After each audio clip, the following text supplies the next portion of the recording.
Hello નમસ્કાર વિદ્યાર્થી મિત્રો, વૈદ ડિજિટલ એજ્યુકેશનમાં આપનું હાર્દિક સ્વાગત છે।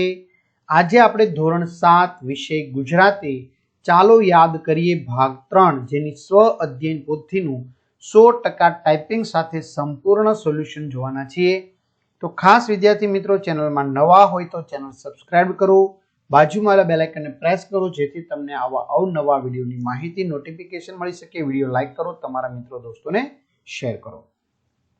તો આપણે સરસ મજાનું જે છેલ્લે માહિતી જોઈ હતી પેજ નંબર 17 સુધી, હવે આપણે પેજ નંબર 18 થી આગળ વધવાનું છે। તો વિદ્યાર્થી મિત્રો, ભાગ 1 ની અંદર, ભાગ 2 ની અંદર આપણે મોટા ભાગની માહિતી જોઈ ચૂક્યા છીએ। હવે આપણે પેજ નંબર 18 થી આગળ વધીએ પહેલા તમારે જો ધોરણ 7 ના તમામ વિષયના એટલે કે દરેક વિષયના વિડિયો લેક્ચર જોતા હોય તો દરેક વિષયના વિડિયો લેક્ચર તમને ફ્રીમાં મળવાના છે। એમની પીડીએફ જોતી હોય મટીરીયલ તો બી તમને મળી જવાનું છે। તો આ બધું ક્યાંથી મળશે સર? નવા મિત્રો દર વખતે પ્રશ્ન પૂછે છે।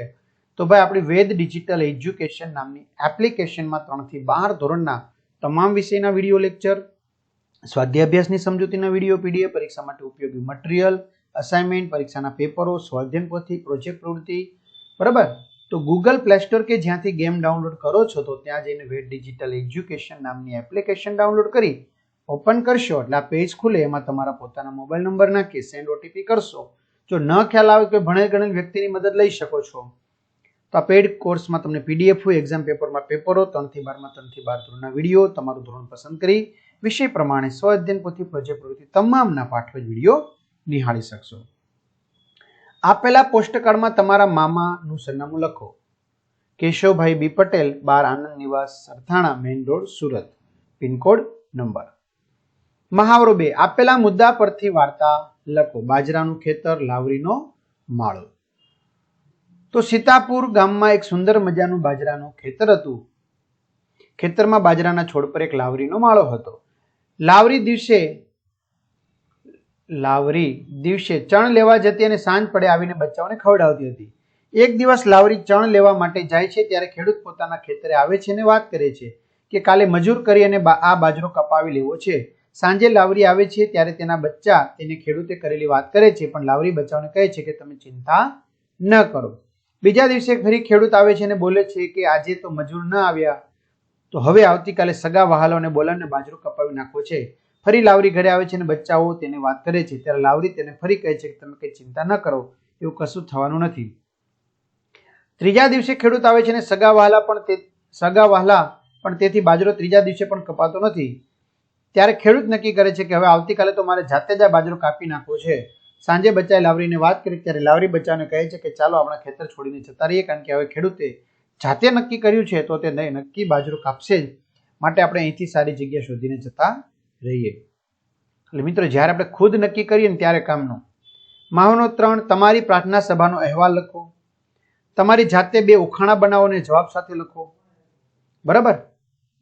ચાલો મહાવરો 3, મારી શાળામાં શાળા સફાઈ બાદ બરાબર 11 વાગ્યે પ્રાર્થના શરૂ થાય છે। સૌપ્રથમ અમે કમ્પ્યુટર પર વાગતી પ્રાર્થના સાથે પ્રાર્થનાનું ગાન કરીએ છીએ। ત્યાર પછી ધૂન, ભજન, પંચાંગ, સુવિચાર, બાલગીત, ઘડિયાગાન, સ્પેલિંગ, વાર્તા, જાણવા જેવું તેમજ આજનું ગુલાબ આપવામાં આવે છે। અંતમાં અમે પ્રતિજ્ઞા બોલીએ છીએ અને આ રીતે અમારી પ્રાર્થના પૂર્ણ થઈ છે। દરરોજ જુદા જુદા વિદ્યાર્થીઓનો રજૂઆત કરવાનો વારો હોય છે। આ બધા વિદ્યાર્થીઓ સારી રીતે પોતપોતાની તૈયારી કરી અને પ્રાર્થના સભામાં રજૂઆત કરે છે। મહાવરો 4, એક જનાવર એવું જે પૂછડે પાણી પીતું। દીવો ગોળ ગોળ ફરતી જાય, ફરતી ફરતી ગાતી જાય, દાણો દાણો ખાતી જાય તો એનું પેટ ના ભરાય। ઘંટી।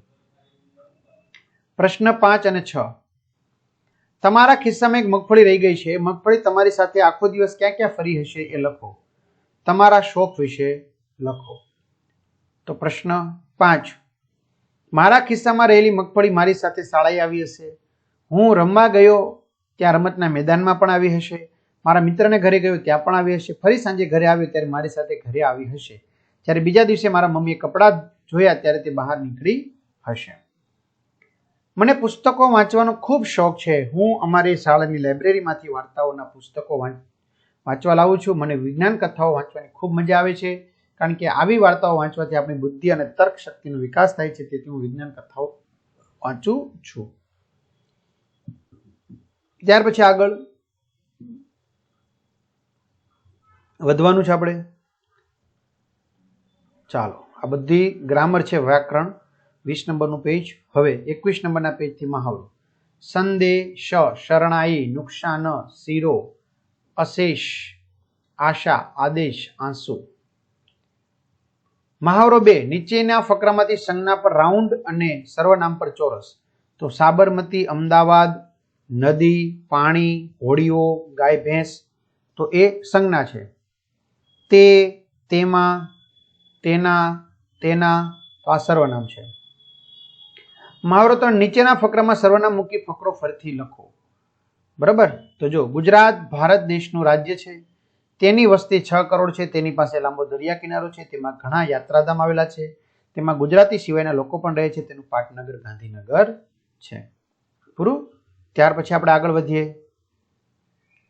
સરસ સાયકલ સ્ટોર. બરાબર. હાલો હવે મહાવરો છે.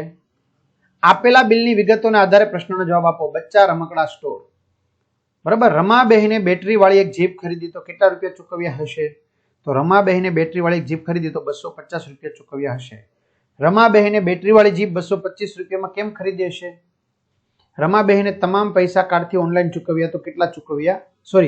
ઓનલાઈન પેમેન્ટ કરી 10% વળતર મેળવીને 225માં ખરીદી હશે. રમાબહેને તમામ પૈસા કાર્ડથી ઓનલાઈન ચૂકવ્યા તો કેટલા ચૂકવ્યા હશે? 300 + 370 + 850 + 500 બરાબર 2020, જેમાં 2020ના 10% વળતર એટલે 202 રૂપિયા એટલે કે 1818 રૂપિયા ચૂકવ્યા હશે. મહાવરો 2. ઉડાન મોબાઈલ શોપ ધમાકા ઓફર. ઉડાન મોબાઈલ શોપ દ્વારા આપવામાં આવેલ ઓફર કેટલા દિવસની છે? તો ઓફર 15 દિવસની છે. નવા મોબાઈલની ખરીદી પર તમે શું મેળવી શકો? 4GB પેનડ્રાઈવ મેળવી શકો. જો તમે 16,000 રૂપિયાનો મોબાઈલ લો તો તમારે શું આપવું પડશે? આધાર કાર્ડ, પાન કાર્ડ અને એક ફોટો. આધાર કાર્ડ, પાન કાર્ડ શા માટે જરૂરી છે? 15,000 થી વધુ રકમનો મોબાઈલ લેવા માટે. જૂનો મોબાઈલ આપવા અને નવો મોબાઈલ ખરીદવા તમે ક્યાં જશો? જૂનો મોબાઈલ આપી નવો મોબાઈલ લેવા માટે ઉડાન mobile shop, 5 garden complex, ring road, Ahmedabad જઈશું. મહાવરો 3. આપેલા કાર્ડને આધારે પ્રશ્નનો જવાબ આપો. મમતા કાર્ડ. આ કાર્ડમાં કોની વિગત ભરવી પડશે? આ કાર્ડમાં કુટુંબની વિગત ભરવી પડશે. આ કાર્ડ કોના માટે છે? સગર્ભા માતા તથા બાળકના સ્વાસ્થ્ય માટે છે. આ કાર્ડમાં કયું એક ધ્યેય સૂત્ર આપવામાં આવ્યું છે? દીકરો દીકરી એક સમાન. આ કાર્ડ કોના દ્વારા બહાર પાડવામાં આવ્યું છે? આરોગ્ય અને પરિવાર કલ્યાણ વિભાગ, ગુજરાત સરકાર દ્વારા. આ કાર્ડનું નામ શું છે? મમતા કાર્ડ. તો આ રીતે વિદ્યાર્થી મિત્રો સરસ મજાનું સંપૂર્ણ સોલ્યુશન અહીં પૂર્ણ થાય છે. તેમજ દરેક આપણે ચેપ્ટર વાઇઝ સોલ્યુશન આપણે મૂકેલા છે. તો તમારા મિત્રો દોસ્તોને જાણ કરો. ચેનલમાં ન હોય ચેનલ સબસ્ક્રાઇબ કરો, વિડીયો લાઇક કરો. આ કેવો લાગ્યો કમેન્ટ પણ કરજો. અસ્તુ. જય હિન્દ, જય ભારત.